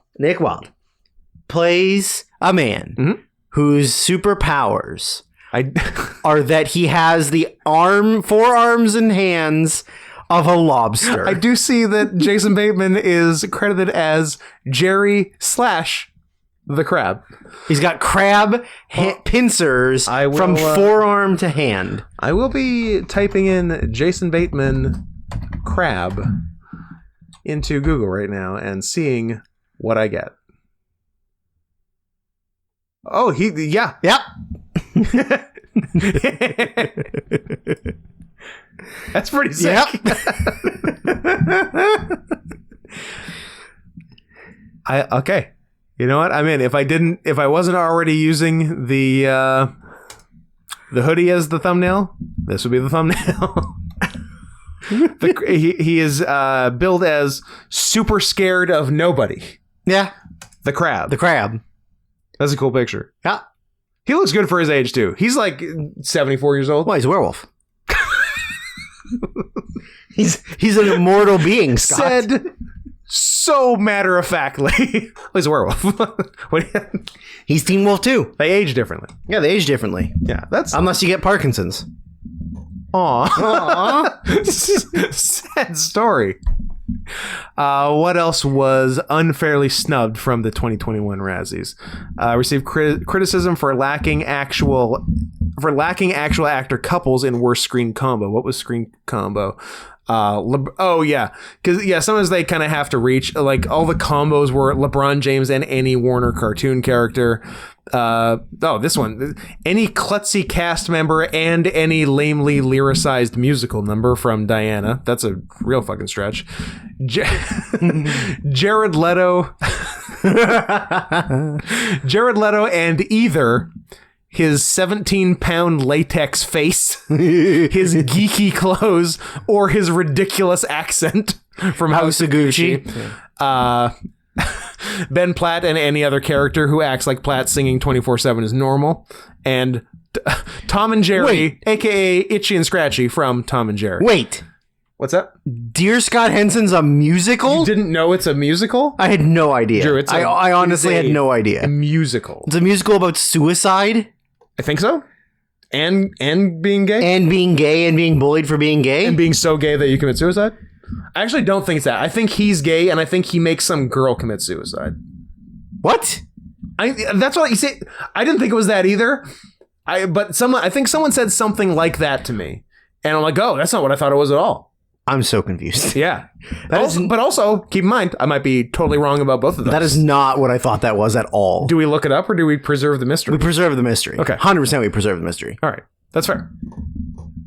Any other snubs? What else? Was Al G. Rhythm nominated for something? Well, he would be one of the... Oh, yeah, that's true. I guess one of the characters with LeBron James. But is he a Warner's character? I guess he's Warner character, right? I think he's a new Warner character. The new hot Warner character. Or he's a computer. Don Cheeto. Speaking of Uncle Tom's. Andrew, stop it. How many black people do you think I can call Uncle Tom's on this one episode? Like the entire cast of Fresh Prince and him and you. Paul Pierce. I mean, I'll stop you once you lie. But until then. What else? Performances by Ben Affleck in the critically... Affleck shouldn't have been nominated for supporting actor in The Last Duel. Okay. Apparently. Did you see it? No. Oh. Jared Leto won for supporting actor in House of Gucci, and people were mad about that because some people like House of Gucci. I still haven't seen it. For reasons unexplained. You saw it? I did not, but everyone... I guess it... I know exactly what it is. I guess they thought it was going to be nominated for... them internally were like, this is a movie that will get Oscar nominated, and then they were like, oh, oops. Oh, actually, it's bad. Oh. JK, it's bad. JK's bad. Not even Lady Gaga, considering how much everybody fucking loves her. And her big old penis. She's part of the thick hog community. You didn't know that? Absolutely. Yeah, because I remember everyone saying in December that it's wild that the best actress race is going to be Kristen Stewart and Lady Gaga. Yeah. And it wasn't. And it wasn't. Spoiler. And it was won by someone else. Wait, who did win? No, I've forgotten. The girl from West Side Story. That was supporting. Well, a supporting actress. Where am I right now? I'll get to that. So Leto. Yeah, people were mad that Leto not only was nominated but also won the Razzie, despite also being nominated for Best Supporting Actor by the Critics' Choice Association and SAG, which is funny. But But what are you gonna do? More Last Duel stuff. Yeah. So that was all the controversy about these past Razzies. And what was it? Oh yeah, who won Best Actress 20? Why can't I pull it? I watched them. I honestly couldn't tell you either. I think because I don't give a shit. It's because we don't give a shit about the movie. Oh, the Jessica eyes of Chastain Tammy for and Faye. Yeah. Yeah, whatever. I have no. I don't hate her. I mean, I don't hate her either, but I'm never going to see that movie. Yeah, I'm sure it's fine. Well, unless it's on Netflix, then I guess you have to see it. I will see it. It's on Netflix. What's my favorite Jessica Chastain movie? Don't accidentally name a Bryce Dallas Howard movie, because if you do, that's racist. I was going to jokingly say Jurassic World. Yeah. I thought you might be what's sneaky little What's monkey. my favorite Jessica Chastain movie? Zero Darky 30. Nah. How about It Chapter 2? No. It Chapter 2 sucked. Yeah, it's awful. It's got some really terrible CGI considering how big the budget was. Yeah. And was made in 2019. I'm like, we have the technology. We can rebuild it better, stronger, faster. She played Annabelle in Mama. Mama's fine. I don't hate it. I bet you're wrong. Maybe. You'd probably hate it. But it's stupid. She played a nice lady in The Help. Yeah, maybe that helps. Yeah, maybe. Somebody ate That's not exactly a Jessica Chastain movie. Somebody ate a shit pie in that. That's pretty cool. Yeah. She was on an episode of the Brad Garrett vehicle Till Death. Is that your favorite? I miss Raymond. Is JB Smoove on that show? He is. JB? Only, not the whole thing. He was unceremoniously fired. That's what I thought he was, but he was a latecomer. Oh, and he made it better to be a latecomer than an early comer. Yeah. What is my favorite Jessica Chastain movie? We got Tree of Life. Maybe it's that. You love Tree of Life. Take Shelter, probably. Yeah. Take Shelter is probably my favorite one. I have not hit a better one than Take Shelter. I like The Debt. Did you ever see The Debt? That rings a bell. Helen Mirren and Tom Wilkinson. And it's like a bunch of Mossad agents trying to track down former Nazis, and it takes place like back in the 50s and then now in the present day. Yeah. That one's pretty good. I actually really like that one. Texas Killing Fields is pretty decent. Yeah, that's it. That's and also Interstellar. Except for Interstellar is terrible and I hate it. Is long and bad. She's in the Turkeys episode of HBO's Animals. Okay, I've seen that. Yeah. She plays Sarah. Sure. How many seasons of it have you seen? All of them? How many are there? 3? I don't feel like I've seen 3 seasons. 3 question mark? Let's have a look. Looks like 3. 3 seasons of 10. There you go. Do I have them all downloaded? Almost certainly.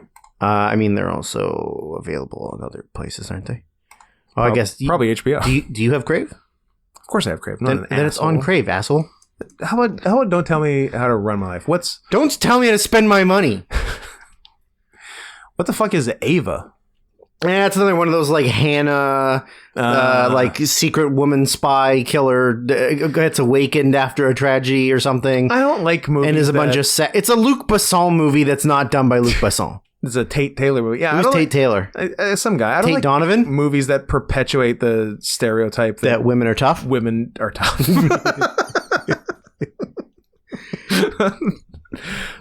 Tate Taylor. He's Tate Donovan's brother. Every one of those movies is just La Femme Nikita. Yes. It's just directed by a different person or starring a different person. But they're all La Femme Nikita. Yeah. He, interesting... filmography. Did he also direct The Help? He has more... First of all, he has more acting credits than directing credits. He did also direct The Help. Okay.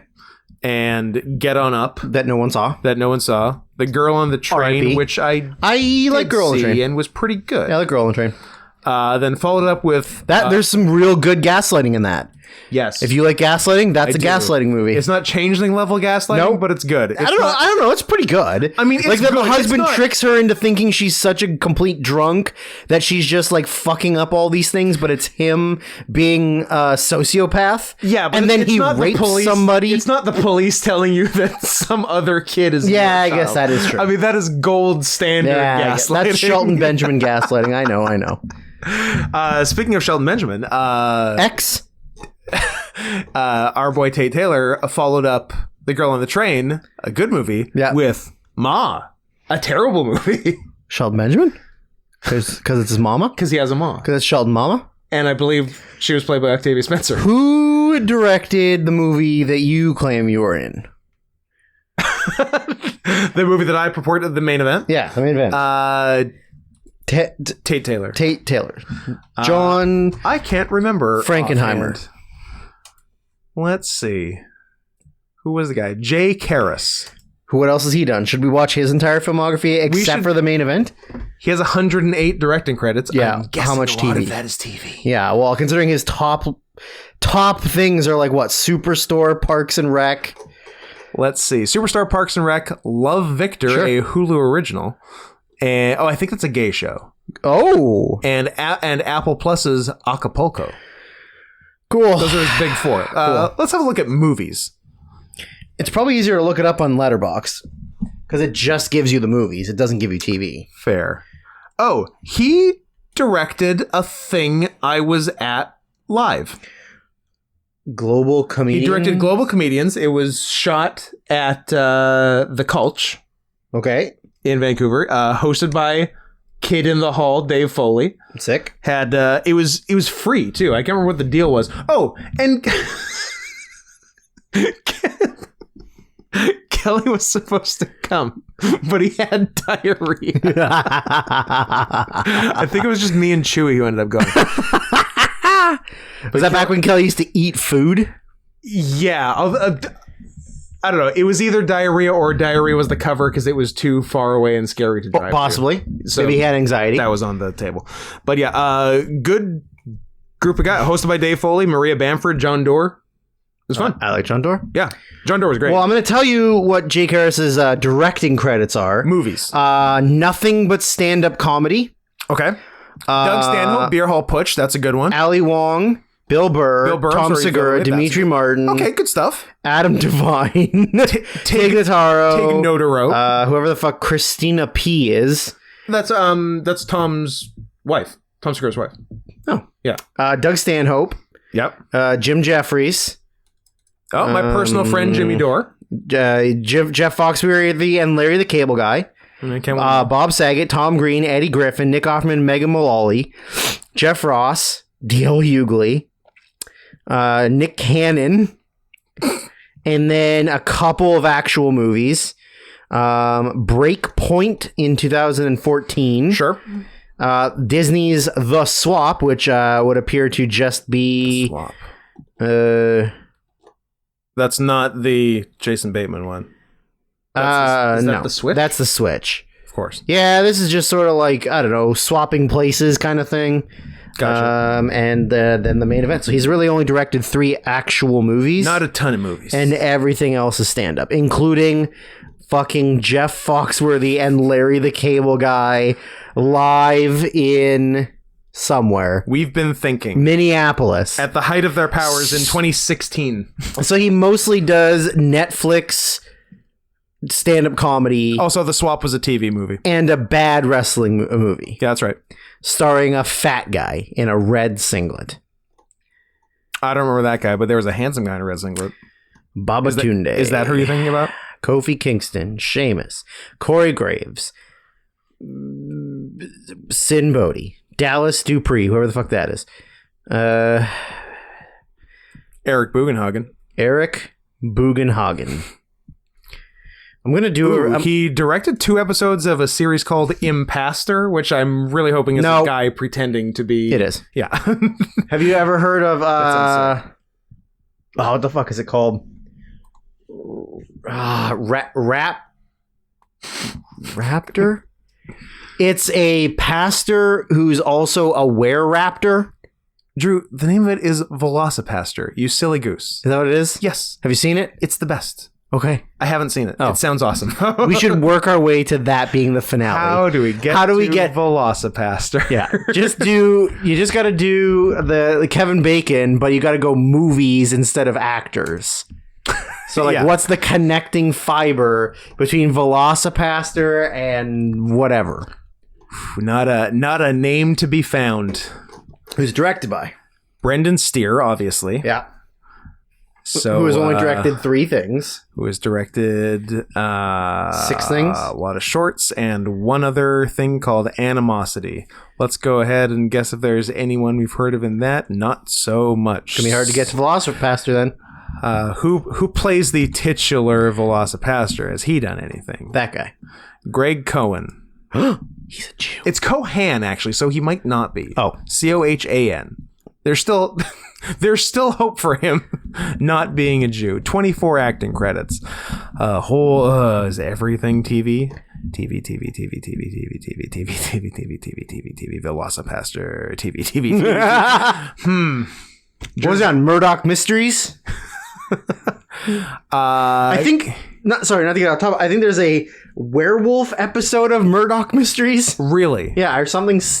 Or an actual one, or just they think? Yeah, I think it's a Sasquatch actually. I like it. Just like the Sasquatch episode of X-Files that isn't actually Sasquatch. No, it's not. That's the biggest piss off of all time. You think growing up and you're like, the X-Files is this like super edgy adult show and they're gonna do a fucking Sasquatch episode, and I'm like rock solid as a 10-year-old, and then nothing. What even was it? Do you remember? Probably an alien. It's always aliens. It's always aliens. Or just the smoking man in the big suit. Maybe. Running through the woods with the wrong gate. Yeah. So Greg Cohan, the titular Velocipaster, he does star in the short, The Legend of Long Ball Larry and Short Dick Darrell. Okay. So we could maybe get somewhere from there. He's also a voice in Red Dead 2. Sick. Who is he? Local town folk? Yes. Yeah. The local pedestrian population. Oh, nice. So he just probably does like a bunch of random fucking dude voices. Yep. Well, we can get to that from there. So yeah, we can. He's in an episode of The Blacklist. Your favorite. So yeah, so when we do the entire run, there of the you Blacklist, we can just we can get it from there. We'll stop at the 2018 episode, Sutton Ross. Which you're familiar with because you've seen it all. Well, sure. And then just transition nicely to Velocipaster with Greg Cohen. Cohan. I gotta stop calling him Cohen. Lindsay Cohan. I bet he doesn't like being called Cohen. Cohen. He's a Cohan man. And we're Globe guys. We are Globe guys. So I don't know. That's like an extra half hour. We're good to go. Holy fuck! We're almost at 2 hours. Yay! Once again, bad at our jobs. You little piggies got so much more than you deserved. This was supposed to be 2 episodes that were like an hour 40 or less. Yeah. And last week's and this week's were both 2 hours. You greedy sluts.